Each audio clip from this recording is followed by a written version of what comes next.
to video 6 of the Living Well program video series. The Living Well program was developed to encourage support, connection, and well-being for older adults.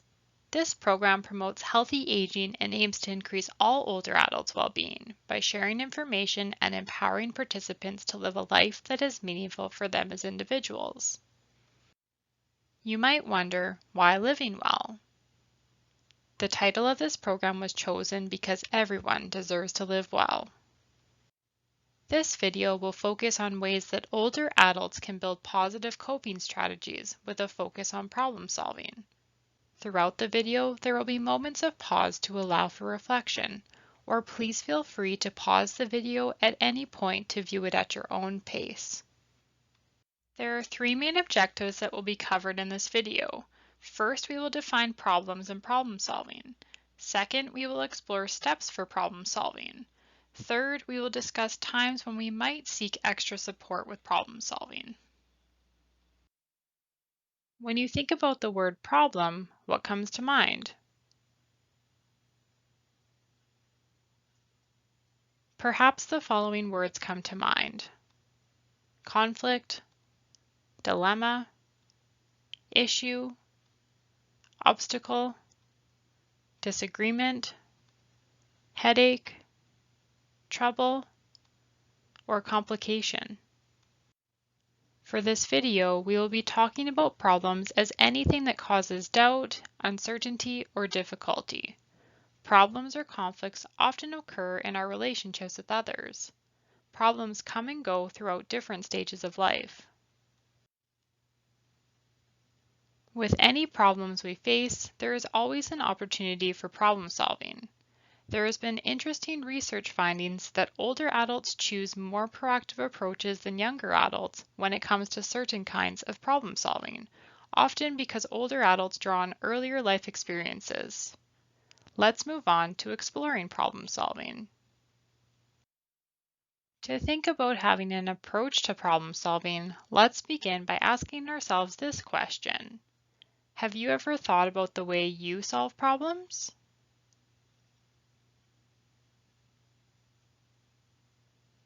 You may be wondering why we are even talking about this, which would be a normal reaction because people often do not need to think about solving problems. It's just something that they do. However, other times people use a specific problem-solving approach, perhaps for coping with complex problems.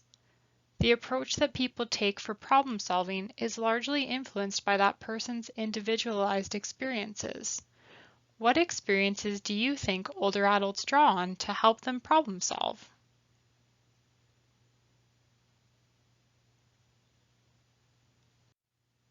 Maybe your answer to that question includes life experiences related to work, family, changes in society, personal knowledge, etc. Let's talk about one example of problem-solving steps that a person could use to address a problem they are facing. Step 1 is identify the problem. Ask yourself, what is the problem, and consider if it is your personal problem to solve or someone else's problem to solve. Step 2 is list your options. There are always options when we are facing problems. Take time to list options or solutions to the problem. This step can also help you to think about how the options fit with the healthy boundaries you create in your life. Step 3 is weigh your options. This is when it is helpful to think about benefits or consequences or pros/cons for each option. Step 4 is choose an option. You have now put time into thinking about the problem, so choose an option that seems best to you. Lastly, step 5 is take action and review. You are at the point where it is time to put your problem-solving plan into action. After, make sure you take time to review how the plan went. It is important that problem-solving plans fit with your personal values, and this step can offer an opportunity to reflect on your values. This final step can also be helpful when thinking about future problems that may happen. Here's an example for us to consider for how to put these problem-solving steps to work. In this example, let's imagine that the image is showing a situation where a grandson has been asking his grandparents for money repeatedly. Step 1, we list that the problem is the grandson is asking for money repeatedly. Step 2, listing the options the grandparents have. There are lots of options, but let's list 2 here. Option 1 is give the grandson money, or option 2 is don't give the grandson money. Step 3 is weighing options by listing pros or cons for each. In option 1, a possible pro is the grandson may be happy because he gets the money he requested. A con is that he will likely continue to ask his grandparents for money. In option 2, a possible pro is the grandparents are able to keep their money. Maybe they need it to make sure their own needs are met. A possible con can be that the grandson is disappointed or perhaps angry. Step 4 is the step when the grandparents would choose an option they decided was best for them. And step 5 is when they put it into action, perhaps by having a meeting with their grandson. Afterwards, they should take time to review how the plan went. This is one example of how problem-solving steps work. What are your reactions to this? Do you think it would be useful in your own life? Spending time thinking about problem solving can be helpful as we prepare for potential problems we may face. At this point in the video, we are going to try out a brief activity that will encourage us to think about how to use problem solving in the moment. If you would like, you can pause the video to get a piece of paper and pen to record your thoughts during the activity, or you can choose to listen along. This activity is called Park Bench. We are going to hear about a brief problem that an individual sitting on a park bench is facing. Then we will use our imagination to think about what we might do if we were to sit down beside them and discuss options to solve the problem.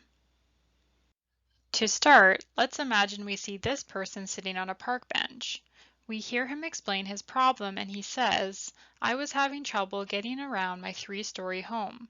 I moved in with my son and daughter-in-law, which started out great. Recently, I have been paying for groceries, but my family members never get my requested groceries. I don't know what to do." Now, imagine that you sit down next to this person and they ask for your opinion. From your experiences, what do you think would be helpful for solving this problem?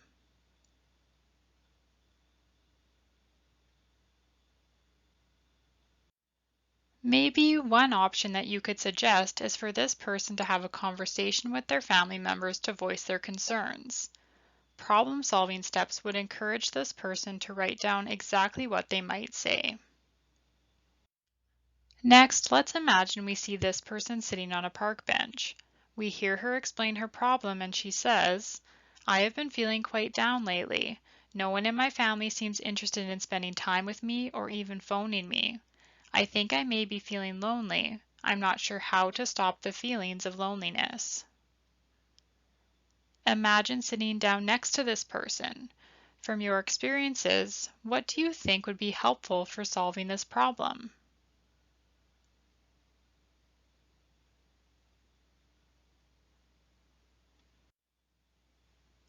If we imagine this person being in Lloydminster, maybe a solution to this problem of loneliness is finding support services or activity options in the community. By using the problem-solving steps we discussed, step 2, list your options, could be helpful in creating a list of possible activities that could help with the feelings of loneliness. Last, let's imagine we see this person sitting on a park bench. We hear him explain his problem and he says, "My close friend recently died. I wasn't able to attend her funeral or really say goodbye. I'm really sad. I don't want to be a burden on anyone, but I think I need to talk to someone about my grief. I want to honor our years of friendship. Who can I talk to?" Imagine sitting down on this park bench. From your experiences, what do you think would be helpful for solving this problem?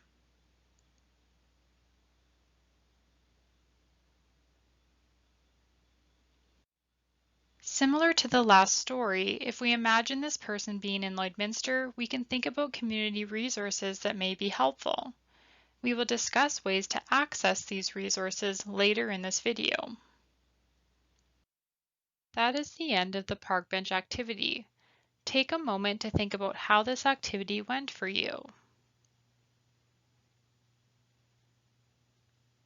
Also, think about how you typically approach problem solving in situations such as those presented in Park Bench. A key message from this activity and for the rest of the video is that everyone faces problems or challenges throughout their lives.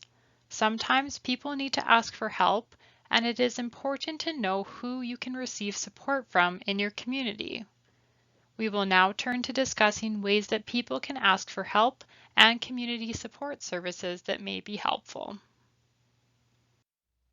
Sometimes we face challenges or problems that require a bit of help and support from others.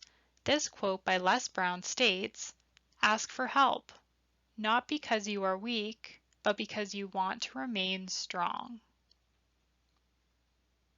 This quote might act as a good reminder for some individuals who hesitate to seek out help. There are many ways a person can ask for help. Here are a few statements people might use. Could you do me a favor? Would you do me a favor? Could I have? I'd like. I'd really appreciate it if you. Would you mind helping me out? Could you give me a hand? Would you mind showing me? And do you have any free time? What other ideas would you add to this list?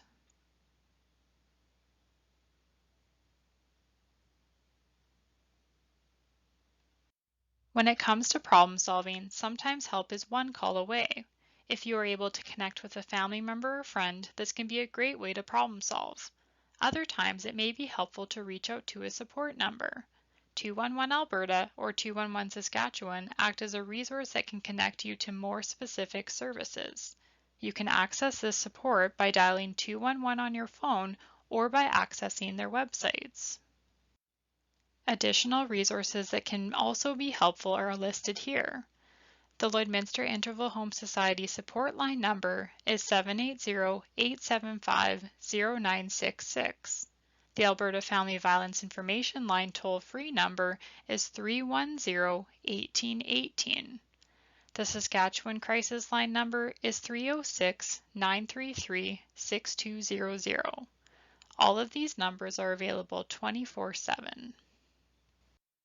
The Living Well program has two directories available that can be accessed with the video series. The first directory is a community resources directory that lists information about common services accessed by older adults in the Lloydminster area. The second directory is a website directory that lists websites older adults may access to find information about support, connection, and well-being. These resources can be helpful for supporting older adults in solving problems or for general use. To recap this video, we defined problems as being anything that causes doubt, uncertainty, or difficulty. We also discussed how having a problem-solving plan helps us to find solutions for problems we experience. Last, we explored how sometimes we may need extra support and there are many resources available. This brings us to the end of video 6 of the Living Well program video series. Thank you for listening and watching. We hope that you have learned something new or added to your knowledge. If you have any questions about the Lloydminster Interval Homes Living Well program, please do not hesitate to contact us.